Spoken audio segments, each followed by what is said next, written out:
నమస్తే. ఆంధ్రప్రభకి స్వాగతం. శబరిమల అయ్యప్ప టెంపుల్ ఇది చాలా ముఖ్యమైన వివాదంగా ఉంది ప్రస్తుతం. అయితే ఇక్కడ రాజకీయాలు, అలాగే ఆడవాళ్ళ వయసు, ఇలా ప్రతి ఒక్కటి కూడా గమనిస్తూ ఉంటే గనక ఇది ఎటు వెళ్తుంది, ఏం తీర్పు ఇస్తారు అనేది తెలియకుండా ఉంది. అయితే ఎందుకని ఇప్పుడు మళ్ళీ ఈ టాపిక్ రేజ్ అయింది అనే వివరాలు తెలుసుకుందాం. ప్రస్తుతం మనతో పాటు రీసెర్చ్ జర్నలిస్ట్ ఆదిత్య కృష్ణ గారు ఉన్నారు. హలో సార్, నమస్తే. నమస్తే.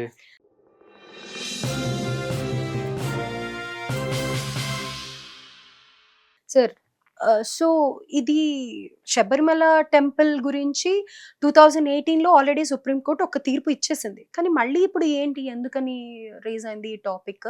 ఏం జరుగుతోంది? ఏం చేయాలనుకుంటున్నారు అనే వివరాలు తెలియజేయండి. రైట్.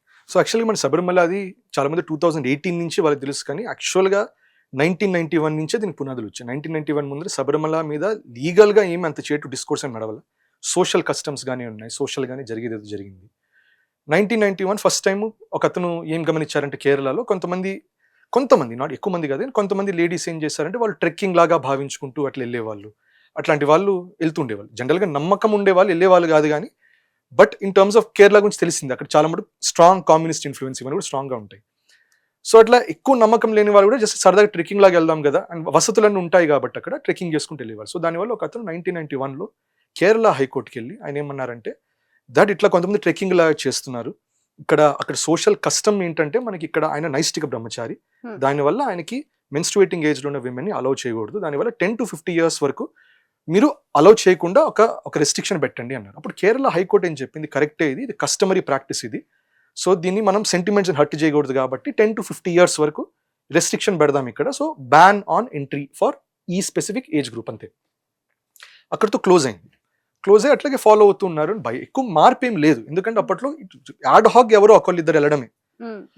సో తర్వాత 2008లో ఏమైందంటే ఢిల్లీ బేస్డ్ ఒక లీగల్ ఫర్మ్ ఏం చేసిందంటే ఈ కేసును ఎందుకు పట్టుకుందో మనకు తెలియదు, వాళ్ళకి మోటివ్స్ ఏంటి, ఎవరు వాళ్ళని పట్టుకోమన్నారో తెలియదు, కానీ దాంట్లో వాళ్ళు ఏం చేశారు, ఆ గ్రూప్ మేజర్గా ఒక 4-5 లేడీస్ ఉన్నారు, లేడీ లాయర్స్, కానీ ఆ ఫర్మ్ని హెడ్ చేసే అతను ముస్లిం అతను ఉన్నారు.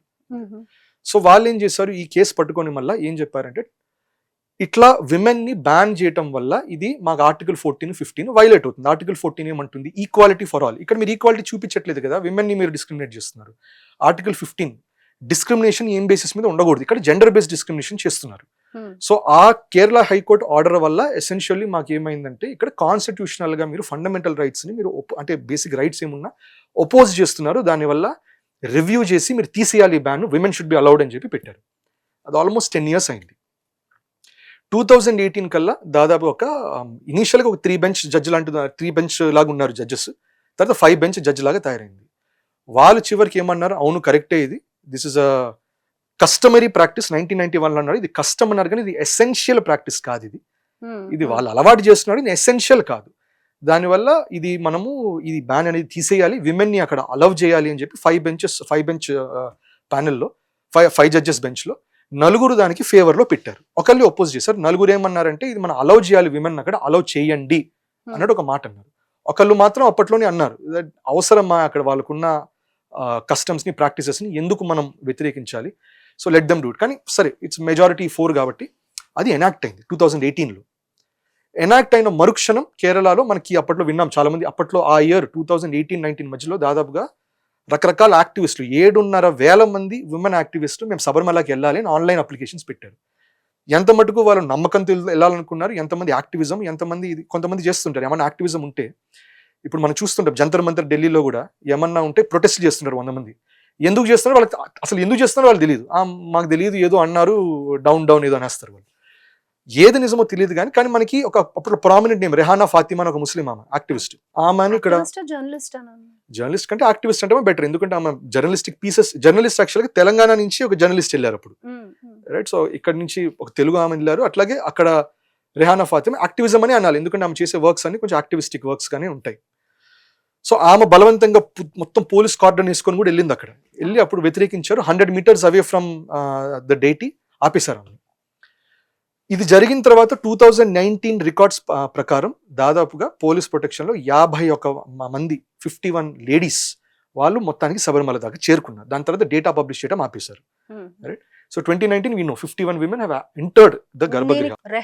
రెహానాకి ఎందుకు హిందూ రిలీజియన్ మీద అంత ఇంట్రెస్ట్, వద్దు అన్న దేవుడి దగ్గరికి వెళ్ళాలని ఏంటి అనేది నాకు ఇక్కడ రైట్. క్లారిటీ. సో ఇక్కడ కొంతమందికి పిచ్చి ఉంటుందండి, కొంతమందికి దట్ కొంచెం రెబెలియస్ గా ఏదో ఒకటి చేయాలి, కొంతమందికి అది ఉంటుంది, కొంతమందికి ఏంటంటే రిలీజియస్ ఇండాక్ట్రినేషన్ కూడా ఉంటుంది. ఇప్పుడు మీరు చూస్తే చాలా మంది ఇప్పుడు హిందూ సాఫ్రన్ టెర్రర్ అని అప్పట్లో నరేటివ్ నడిచింది. ఆ నరేటివ్ పుష్ చేసిన వాళ్ళు మీరు చూస్తే చాలా మంది they will find many of them from other religions. వాళ్ళు పుష్ చేస్తుంటారు అవును సాఫ్రన్ టెర్రర్ ఉంది అని. సో ఒకటి ఏంటంటే వాళ్ళు రిలీజియస్ గా వాళ్ళ ఐడెంటిటీ వైజ్ వాళ్ళ రెండో ఐడెంటిటీని కొట్టాలి, అది ఉంటుంది. రెండోది కొంతమందికి మెంటల్ గా కీడా ఉంటుంది, ఏదో ఒక డిస్టర్బ్ చేసి లైమ్ లైట్ లోకి రావాలనేది వాళ్ళు కూడా ఉంటారు. అప్పుడు తృప్తి దేశాయ్ నామ వీళ్ళందరూ కూడా ఉంటారు. వాళ్ళు ఫెమినిస్టిక్ మూవ్మెంట్స్ అంటారు. ఆ ఫెమినిస్టిక్ మూవ్మెంట్స్ లో యాక్చువల్ విమెన్ ఎంపవర్మెంట్ కంటే కూడా ఇవి దాని ఏమన్నా ఇట్లాంటి రిలీజియస్ ఏమన్నా ఉన్న ట్రెడిషనల్ అవి బ్రేక్ చేసే ప్రయత్నాలు ఉంటారు. ఇది టైమ్ ఇమ్మెమోరియల్ గా ఇది ఒక మైండ్ సెట్, అది మనం ఆపేసినా కూడా మళ్ళీ ఇంకొత్త మళ్ళీ వస్తారు anyway. So that you can't do anything. So 2019 లో యాక్చువల్గా ఏంటంటే అప్పుడు మళ్ళీ ఛాలెంజింగ్ చేశారు, దట్ రివ్యూ చేయాలి మళ్ళీ, ఇది మీరు ఏం బేసిస్ మీద చేస్తారు అని ఛాలెంజింగ్ జరిగింది. అది ఆఫ్టర్ సో మెనీ ఇయర్స్ మళ్ళీ 2026 లో. అండ్ ఇన్ఫాక్ట్ 2019 లో కూడా ఫస్ట్ 5 బెంచ్ నుంచి 7 బెంచెస్ చేశారు, 7 మెంబర్స్ బెంచ్ అయింది. ఇప్పుడు 2026 లో 9 మెంబర్స్ అయ్యారు బెంచ్ లో. 9 మెంబర్స్ బెంచ్ లో కూడా మనకి ఎక్కువ వినబడేది ఈ chief justice of India Suryakant ఆయన వినబడతారు, నాగరత్న గారు ఆమె వినబడతారు. అట్లాగే మొన్న లైమ్ లైట్ లోకి వచ్చి జస్టిస్ అమనుల్లా అనే అతను కూడా లైమ్ లైట్ లోకి వచ్చారు. సో ఇప్పుడు ఏప్రిల్లో ఏం చేశారంటే ఫస్ట్ వీక్ అంటే 7, 8, 9 ఏం చేశారంటే ఎవరెవరు రివ్యూ చేయమన్నారో మీరు మీ ఆర్గ్యుమెంట్స్ ఇవ్వండి. 16, 17, 18 ఆ టైంలో ఎవరెవరు కాదు రివ్యూ చేయాల్సిన అవసరం లేదు, విమెన్ షుడ్ బి అలౌడ్ అనుకునే వాళ్ళు మీరు మీ ఆర్గ్యుమెంట్స్ ఇవ్వండి. సో ఈ ఎంటైర్ ఆర్గ్యుమెంట్ కూడా మీరు చూడాలి. దాంట్లో జే సాయి దీపక్ గారు రిప్రజెంట్ చేసింది ఏంటంటే ఇది మీరు రివ్యూ చేయండి, అట్లా you can't allow like that అని. ఆయన స్ట్రాంగ్ ఒక పాయింట్ అన్నారు, దట్ డేటీకి కూడా కొన్ని రైట్స్ ఉంటాయి. డేటీ ఈజ్ అ జూరిస్టిక్ పర్సన్, జూరిస్టిక్ అంటే డేటీ కూడా లీగల్ రైట్స్ అనేవి ఉంటాయి అని ఒక మాట అన్నారు. ఇప్పుడు మామూలుగా ఇప్పుడు కోర్టు ఇవన్నీ నాన్ సెన్స్ అన్నప్పుడు అది కూడా నాన్ సెన్స్ అనొచ్చు కదా. How can deity, how can murti be juristic person, legal rights ఒక డేటీకి ఉండడం ఏంటి, మూర్తికి ఉండడం ఏంటి అనొచ్చు. కానీ మనకి అదృష్టం ఏంటంటే బ్రిటిష్ వాళ్ళు ఉన్న టైంలో ప్రివీ కౌన్సిల్ అనేది ఉండేది, అది కూడా ఒక form of court. So around 1880s లో అప్పుడు ఫస్ట్ టైం ఒక కేసు జరిగింది, అది ఐ థింక్ బాంబే హైకోర్టులో జరిగింది. అక్కడ కూడా ఒక డిస్ప్యూట్ జరిగింది గుడి గురించి. ఒక అతను ఏమన్నారంటే ఈ గుడిలో ఈ మూర్తిని తీసేసి పక్కన పెడదాము అంటే అట్లా తీసి పక్కన పెడితే ప్రాణప్రతిష్ఠ చేయించాం, ఇంత చేసాం మనం, చేసిన తర్వాత పక్కన తీసి పెట్టడం ఏంటి అని కోర్టు దాకెళ్ళింది. అప్పట్లో బాంబే హైకోర్టు ఏమందంటే ఆ వాదనలో ఫైనల్ గా బాంబే హైకోర్టు అగ్రి అయింది ఏంటి, కరెక్టేలే, ఇది డైటీ కూడా రైట్స్ ఉంటాయి, ఇది ఉత్తి మూర్తి కాదు, ఉత్తి స్టాచ్యూ కాదు, this is a living entity గానీ భావించాలని ఫస్ట్ టైం 1880s లో అన్నారు. మళ్ళీ 1921 లో 1925 లో కూడా 2 కేసులు జరిగాయి. 1921 లో కూడా ఒక మఠాధిపతి లాంటి, అది I don't know the exact case, కానీ ఒక మఠాధిపతి ఆయన నేను దీనికి ఓనర్షిప్ అన్నట్టు అంటే అప్పుడు కూడా ప్రివీ కౌన్సిల్కి వెళ్తే ప్రివీ కౌన్సిల్ వాళ్ళు ఏమన్నారంటే ఓనర్ కాదు ఇక్కడ, మీరు ఆర్ మేనేజింగ్ ఇట్, మీరు కస్టోడియన్ కానీ మీరు ఓనర్ కాదు, ఆ డేటీకి తన రైట్స్ ఉంటుంది, ఈ గుడైనా ఈ మఠమైన ఆ డేటీనే అక్కడ ఓనర్షిప్ ఉంటుంది, మీకు కాదని ఒకటి జరిగింది. 25 లో కూడా ఒక ఫ్యామిలీ, మల్లిక్ ఫ్యామిలీ ఒకటి ఏదో ఒక ఫ్యామిలీ ఉంది, అక్కడ కూడా డిఫరెన్స్ జరిగింది. One side of the family ఏమందంటే మూర్తిని తీసేసి మనం ఇంకో చోట పెట్టుకుందాం అంటుంది. రెండో సైడ్ ఏమంటుంది మూర్తిని ఎట్లా తీస్తారు మీరు, అట్లా మన ఫ్యామిలీ అందరం కలిసి పెట్టాము, ఈ భూమి ఇప్పుడు మూర్తికి ఇచ్చేసినట్టే మనం అంటారు. సో దానికి కూడా ఈ 1880 కేసు నేను 1921 ప్రెసిడెంట్ గా తీసుకొని 1925 ఏమన్నారంటే ఈ డేటీ ఈజ్ అ లీగల్ జ్యూరిస్టిక్ ఎంటిటీ, మీరు అట్లా తీయడానికి లేదు అని చెప్పారు. సో బ్రిటిష్ కాలంలో బ్రిటిష్ వాళ్ళు చెప్పారు కాబట్టి ఇవాళ ఆ ప్రెసిడెంట్ తో వీఆర్ అగైన్ రీఎఫర్మింగ్ దట్ శబరిమలలో విగ్రహమైన లేకపోతే రామ్లల్లా, అయోధ్యలో రామ్లల్లా కూడా మీరు మూర్తిగా భావించకూడదు, వాళ్ళని లీగల్ జ్యూరిస్టిక్ ఎంటిటీస్ గా చూడాలి, వాళ్ళ రైట్స్ వాళ్ళకు ఉంటాయి. అండ్ సాయి దీపక్ గారు అన్న మాట అది, దట్ శబరిమల గుడి కట్టినప్పుడు అయ్యప్ప పెట్టినప్పుడు అయ్యప్పని ఒక లీగల్ ఎంటిటీగా భావించాలి, వాళ్ళ రైట్స్ వాళ్ళ ఒపీనియన్స్ కావాలి. అక్కడ మీరు చూసిన ఆగమ శాస్త్రాలు లేకపోతే మీరు చూసిన బ్రహ్మాండ పురాణాలు ఈ రిఫరెన్సెస్ ఏం చూసినా కూడా స్పష్టంగా ఉంది దట్ ఇక్కడున్న అయ్యప్ప ఆయన నైష్టిక బ్రహ్మచారి, ఆయన బ్రహ్మచర్యం తీసుకున్నారు. బ్రహ్మచర్యం తీసుకున్నప్పుడు ఆయన క్లారిటీగా అది ఆయన చాయిస్, దట్ మెన్స్ట్రుయేటింగ్ ఏజ్ లో ఉన్న వాళ్ళు రాకూడదు అనేది ఆయన చాయిస్. సో దాన్ని ఒపోజ్ మనం ఎట్లా చేస్తాం. ఇంకోటి ఇట్లా కస్టమ్స్, సోషల్ ట్రెడిషన్స్, ఇది యాక్చువల్గా ఎసెన్షియల్ ప్రాక్టీస్. ఇది 1991 లో కస్టమరీ అనేది it is essential for the murti, it may be customary for us, కానీ మూర్తికి ఇట్ ఈస్ ఎసెన్షియల్. సో ఇది ఎసెన్షియల్ ప్రాక్టీస్. సో ఇట్లాంటి సోషల్ కస్టమ్స్ మీద, సోషల్ ఎసెన్షియల్ ప్రాక్టీసెస్ మీద కోర్టు బలవంతంగా లాస్ పెట్టేసేసి బలవంతంగా ఎవరెవరు బ్యాన్ చేసి మళ్ళీ రివ్యూ చేసి ఓపెన్ అప్ చేయడం అనేది కరెక్ట్ కాదు అని ఒక మాట అన్నారు. దానికి మన CJ సూర్యకాంత్ కూడా అన్నారు, నువ్వు జ్యుడిషియల్ రివ్యూ గురించి మీరు కమెంట్ చేయకండి అన్నట్టు ఒక మాట అన్నారు. కానీ సాయి దీపక్ అని జ్యుడిషియల్ రివ్యూ మీద నేను కమెంట్ చేయట్లేదు, నేను అనేది ఏంటంటే సోషల్ గా జరిగే దాని మీద ఎందుకు స్టేట్ వచ్చి బలవంతంగా కాన్స్టిట్యూషనల్ రూల్స్ పెట్టడం ఎందుకు? ఎందుకంటే రిలీజియన్ ఇవంతా ఎప్పుడో థౌజండ్స్ ఆఫ్ ఇయర్స్ నుంచి ఉన్నదానికి ఇన్ఫాక్ట్ శబరిమల గుడి కట్టినది 1200 సంవత్సరాల క్రితం నుంచి ఉందని అంటారు minimum as per records. So 1200 years tradition ని మీరు రీసెంట్ గా వచ్చే 75 ఇయర్స్ కాన్స్టిట్యూషన్ బేసిస్ మీద ఎందుకు మీరు దాంట్లో బలవంతంగా తలదూరుద్దాం అని చూస్తున్నారు? Let there be separation of state. Secularism అంటే అది కదా, సెక్యులరిజం అంటే state and religion should be separate. State ఎందుకు బలవంతంగా రిలీజన్ లోకి దిగాలి? ఇన్ఫాక్ట్ ఇప్పుడు సుప్రీంకోర్టు మాట్లాడిన దాంట్లో, ఆ బెంచ్ మాట్లాడిన దాంట్లో ఒక ఇంట్రెస్టింగ్ పాయింట్ కూడా ఏంటంటే, లేడీస్ అక్కడ రావడమే కాదు, మిగతా వాళ్ళందరూ కూడా అక్కడ ఎందుకు మూర్తిని తాకకూడదు అంటున్నారు.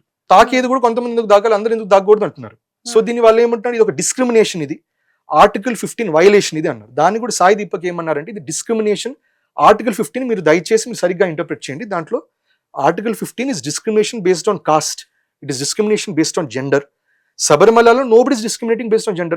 Women less than 10 years come, women more than 50 years come. So it's specifically biological reasons మీద మాత్రమే ఇది జరుగుతున్నది. అది కూడా ఒక సర్టెన్ ఏజ్ లో మాత్రమే అంటున్నాం. సో దానివల్ల this is not a violation of article 15 అనేది ఆయన అంటారు.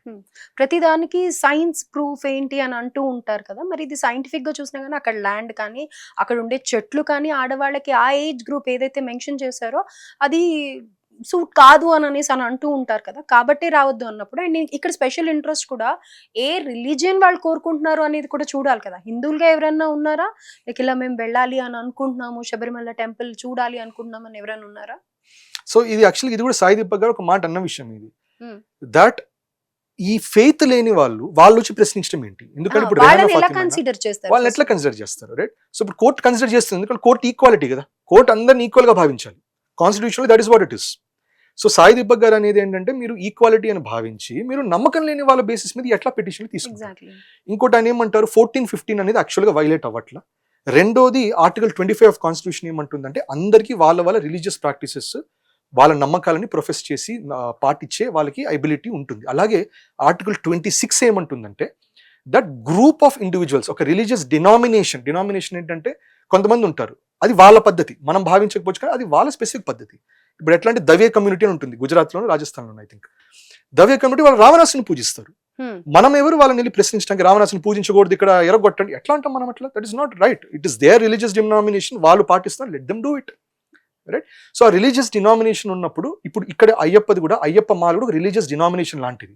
ఎందుకంటే వెళ్ళే వాళ్ళు అక్కడ పాటిస్తున్నారు, 40 రోజులు దీక్ష పాటిస్తున్నారు, ఇరుముడి కట్టుకుంటున్నారు, ఇన్ని రకరకాల పద్ధతులు ఫాలో అయ్యి ఇంత నిష్ఠగా వాళ్ళు వెళ్తున్నారు నమ్మకంతో. సో అదొక రిలీజియస్ డినామినేషన్ గా భావిస్తే అప్పుడు ఆర్టికల్ 26 కూడా you have to consider. So మీరు విమెన్ వెళ్ళాలంటే మరి మీరు కోర్టు ఆర్టికల్ 26 వైలేట్ చేసినట్టు అవుతుంది అన్నమాట ఒకటి వచ్చింది. సో దీనికి అఫ్ కోర్స్ కొంతమంది సుప్రీం కోర్టులో ఇది కూడా జరిగింది. గవర్నమెంట్ ఆఫ్ ఇండియా కూడా ఒక స్టేట్మెంట్ ఇచ్చింది, దట్ మేమైతే సెంట్రల్ గవర్నమెంట్ నుంచి అయితే మేము ఎటువంటి దేవాలయాన్ని కంట్రోల్ చేసే ఉద్దేశం మాకు లేదు అని ఒక మాట అన్నారు. కానీ స్టేట్ గవర్నమెంట్స్ అది సిచ్యువేషన్ కాదు. ఇన్ఫాక్ట్ కేరళ ఇప్పుడు ట్రావెన్కోర్ దేవస్వం బోర్డు ఇట్లా రకరకాల బోర్డ్స్ ద్వారా దాదాపు 3000 దేవాలయాలని దాని ల్యాండ్ని, రీసోర్సెస్ని, మనీని కంట్రోల్ చేస్తున్నది కేరళ. అట్లాగే తమిళనాడులో 30,000 గుళ్ళని అట్లా చేస్తుంది. 30,000 దేవాలయాలు, దాని ఆస్తులు, దాని ల్యాండ్స్ ఇవన్నీ కంట్రోల్ చేయడమే కాకుండా అవి సెల్ చేయటము, అవి వాడుకోవటం, ఇవన్నీ కూడా చేస్తున్నారు అవి. సో ఇవి సౌత్ లో జరుగుతుంది స్టేట్ లెవెల్. కానీ సెంట్రల్ గవర్నమెంట్ ఏం చెప్పింది, మేమైతే ఇన్వాల్వ్ అవ్వదలుచుకోలేదు అని ఒక మాట అంది. ఇన్ఫాక్ట్ కరెక్ట్, ఉత్తరాఖండ్ ట్రై చేశారు చార్ధామ్ యాత్ర ఫ్యూ ఇయర్స్ బ్యాక్. అది ట్రై చేసి చార్ధామ్ మేము కంట్రోల్ తీసుకుంటామంటే చాలా వెహమెంట్ ప్రొటెస్ట్ జరిగింది అక్కడ ఉన్న civil society.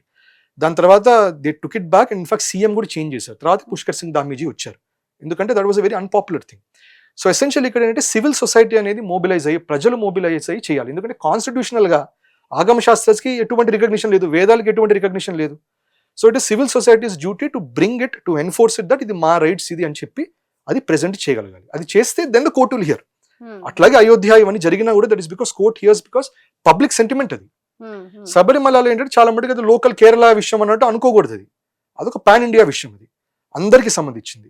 So nation state అనేది మనకి 77 ఇయర్స్ ఉంది, కానీ civilisation state of Bharat has been there for God knows how many millennia.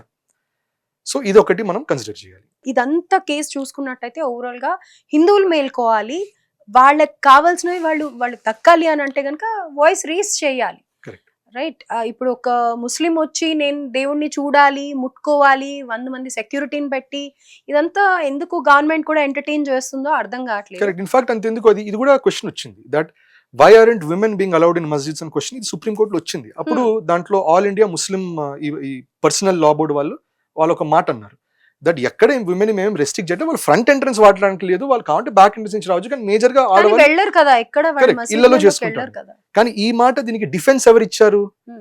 ఏఐఎంపిఎల్బి వాళ్ళే కాదు, డిఫెన్స్ ఇచ్చింది ఆ 9 మెంబర్స్ ఆ బెంచ్ లో కూర్చున్నటువంటి జస్టిస్ అమనుల్లా అని ఏం చెప్పారు? అంటే అందరూ వస్తే మరి పిల్లల్ని కూడా చూసుకోవాలి కదా, దాని వల్ల అంటే ముస్లిం మాకు స్త్రీలు- పిల్లలు ఉండరా హిందువులకి, మాకు ఇంట్లో రెస్పాన్సిబిలిటీస్ ఉండవా? మీకున్నారు కానీ గుడికే కదా, మరి గుడికి పిల్లల్ని తీసుకెళ్ళొచ్చు కదా. కరెక్ట్, మీరు చెప్పిందంతా కరెక్ట్. కానీ 9 మెంబర్ బెంచ్ లో ఒక ముస్లిం ఒక క్రిస్టియన్ కాకుండా మిగతా 7 హిందువులే. మరి మీరన్న లాజిక్ మీరు అన్నారు, కానీ ఆ బెంచ్ లో మిగతా 7 అయితే అనలేదు. ఆ హిందువులుగా ఉండే 7 అయితే వాళ్ళు ఏమన్నారు, కాన్స్టిట్యూషనల్ గా అయితే ఇట్స్ నాట్ అలౌడ్ అన్నట్టు అనేసారు. కానీ ముస్లిం అతను అయితే ఓపెన్ గా అన్నారు, అంటే మా స్త్రీలు మా పిల్లల్ని మరి చూసుకోవాలి కదా, మా పిల్లల్ని చూసుకోవడం కూడా మాకు ప్రయారిటీ అన్నారు. మరి మన రిప్రజెంటేటివ్ కోర్టులోకి వచ్చేసరికి మన వాళ్ళు వేరే అబ్సల్యూట్లీ సెక్యులర్. సో ఎవరు ఇప్పుడు మీరు అన్న మాట మరి ఇంకెవరు అంటారు? అది ఆ మాట అనాలంటే డెఫినెట్ గా సివిల్ సొసైటీలు అనాలి, మీలాంటి జర్నలిస్ట్ అనాలి, నాలాంటి అనలిస్ట్ అనాలి. మనకి పిల్లలు ఇక్కడ ఉంటారు, మనకి బాధలు ఇక్కడ దాకా వస్తున్నా కానీ ఇంతకు మించి లైన్ క్రాస్ చేసి మాట్లాడడానికి లేదు. ఓవరాల్ గా ఈ వీడియో చూస్తున్న వాళ్ళు తెలుసుకోవాలి, హిందువులు అయిన వాళ్ళు తెలుసుకోవాలి, ఎక్కడ వాయిస్ రేస్ చేయాలి చేయొద్దు అనేది తెలుసుకోవాలి. ఎన్నిటికో ప్రొటెస్ట్ చేస్తూ ఉంటాం. ఇలాంటి విషయాల్లో మన హక్కుల గురించి, మన గుళ్ళ గురించి వేరే వాళ్ళు పోరాటం ఏంటి, మన డైటీస్ ని పవిత్రంగా ఉన్న వాటిని అపవిత్రం చేయాలనుకోవడం, డెఫినెట్ గా ఈ మాట యూజ్ చేయాల్సి వస్తుంది. ఇది కొంచెం హార్ష్ గా ఉండొచ్చు కానీ ఎస్. థ్యాంక్ యూ అండి, థ్యాంక్ యూ సో మచ్.